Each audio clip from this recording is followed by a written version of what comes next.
பலப்படுத்த நீ பலனடைந்திட உன்னை மறுபடியும் பலத்தில் நிரப்ப பலத்தால் இடை கட்ட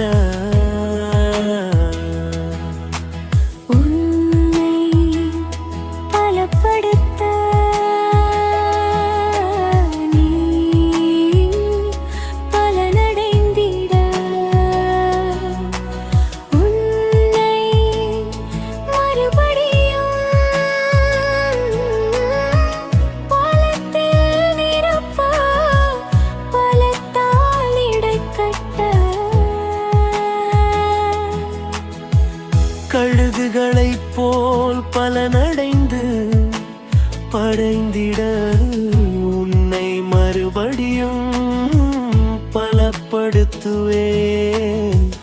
உன்னை மறுபடியும் பலப்படுத்துவேன். கழுகுகளைப் போல் பலனடைந்து பறந்திட உன்னை மறுபடியும் உன்னை மறுபடியும்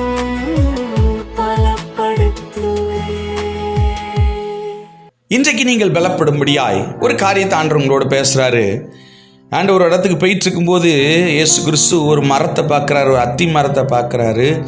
அந்த அத்தி மரத்தில் ஏதாவது அகப்படுமா, ஏதாவது கிடைக்குமா, அத்திப்பழ காலம் இராதபடினாலும் பரவாயில்ல, ஏதாவது கிடைக்குமா, கொஞ்சம் கொஞ்சம் பழம் ஏதாச்சும் காய் ஏதாவது இருக்குமா அப்படின்னு சொல்லி தேடுறாரு. அதில் இலையிலேருந்து வேற ஒன்றுமே இல்லை. உடனே அந்த மரத்தை பார்த்து ஆண்டவர் சொல்கிறாரு, இனி ஒருவனும் உன்னிடத்தில் கனிய புசியாதிருக்க கடவன். அப்போ நம்ம கேட்கலாம், பிரதர் அது இலை, இலை மட்டும்தானே இருக்கிற காலம், காயோ பழமோ பூவோ பூக்கிற காலம் இல்லைல்ல. அதிலே சொல்லப்பட்டிருக்கு அத்திமர அத்திப்பழ காலமாக இராதபடியினால்னு சொல்லப்பட்டிருக்குல்ல. ஆனால் அதுக்கு ஒரு உதாரணம் என்னென்னா, இன்றைக்கி ஆண்டவர் உங்களை பார்த்து சொல்கிறாரு, நீங்கள் பலப்படணும்னா 24 மணி நேரமும் 365 நாளும் கனி கொடுத்துக்கிட்டே இருக்கணும் அப்படிங்கிறாரு. கனி கொடுத்துக்கிட்டே இருக்கணும். உங்கள் பிள்ளைகள்கிட்ட கனி உள்ள ஜீவியாக இருக்கணும். உங்கள் கணவர்கிட்ட, உங்கள் மனைவிட்ட கனி உள்ள ஜீவியாக இருக்கணும். நீங்கள் வேலை பார்க்குற இடத்துல கனி உள்ள ஜீவியாக இருக்கணும். நீங்கள் பண்ணுற பிஸ்னஸில் கனி உள்ள ஜீவியாக இருக்கணும். நீங்கள் போகிற ஆலயத்தில் கனி உள்ள ஜீவியாக இருக்கணும். நீங்கள் என்னென்ன காரியங்களுக்கெல்லாம் முன்னாடி போய் நிற்கிறீங்களோ, உங்கள் சொந்தக்காரங்க கல்யாணமாக இருக்கலாம் அல்லது ஏதோ ஒரு ஃபங்க்ஷனாக இருக்கலாம், நீங்கள் முன்னாடி போய் நிற்கும் பொழுது அவங்க உங்களை பார்க்கும்போது கனி உள்ள ஒரு மகனா மகளை உங்களை பார்க்கணும். சர்ச்சுக்குள்ளே மட்டும் அக்கா நல்ல ஜோமுனாங்க ஃபயரா, ஆனால் வெளியில் வந்தால் தூஷண வார்த்தை. சர்ச்சுக்குள்ளே அந்த அண்ணன் நல்ல அபிஷேகத்தில் நிரம்பி வல்லமையாக தீர்க்க தரிசனம்லாம் சொல்லுவாங்க, ஆனால் வெளியில் வந்தால் எங்கள் கூட சேர்ந்து உட்காந்து கெட்ட வார்த்தைகளை பேசுவார், கொஞ்சம் சிகரெட் அடிப்பார் அப்படின்னு சொல்லி எப்போவாவது ஆண்டவர் சமூகத்தில் போனால் நான் நல்லா கனி கொடுப்பேன் பிரதர், போகலைன்னா வாய்ப்பு இல்லை, கனி கொடுக்க முடியாது அப்படின்னு இருக்கிற வாழ்க்கையை பார்த்து ஆண்டவர் சபிக்கிறார்.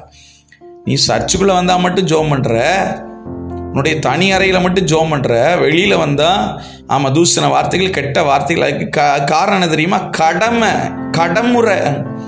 இந்த அத்தி மரமும் கடமையை தான் செஞ்சுக்கிட்டு இருந்துச்சு. என்ன கடமை?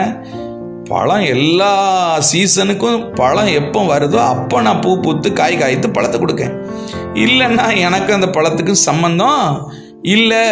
இன்றைக்கி நம்ம நிறைய பேர் அப்படி தான் சொல்கிறோம், நான் ஜோம் பண்ணிட்டு வந்துட்டேன்ப்பா, நான் என் காரியத்தை நான் சரி பண்ணிட்டேன்ப்பா, மற்றவங்களுக்காக நான் ஏன் ஜோம் பண்ணணும்? அதுக்கு ஒரு கூட்டம் இருக்குது, அவங்க ஜோம் பண்ணுவாங்க, எழுப்புதல்ங்காங்க, அவங்க ஜோம் பண்ணுவாங்க அப்படின்னு சொல்லிட்டு நம்ம வித்தியாசமான சிந்தனையில் இருக்கிறோம். ஆண்டவர் உங்களை பார்த்து தான் பேசுகிறாரு. அத்திமரம் காலம் இல்லாதிருந்தாலும், நீங்கள் ஜபிக்கிற காலம் இல்லாமல் இருந்தாலும் நீங்கள் முழங்கால்பட்டு ஜோம் பண்ணுங்கிறாரு.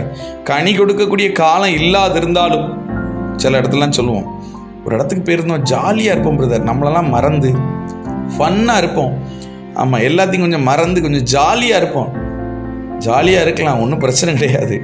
அங்கேயும் என் பரிசுத்தம் கெட்டு போயிடக்கூடாதுன்னு நான் கவனமாக இருக்கணும். அங்கேயும் நான் எப்படி சொல்கிறதுன்னா, அங்கேயும் கனி கொடுக்கணும்.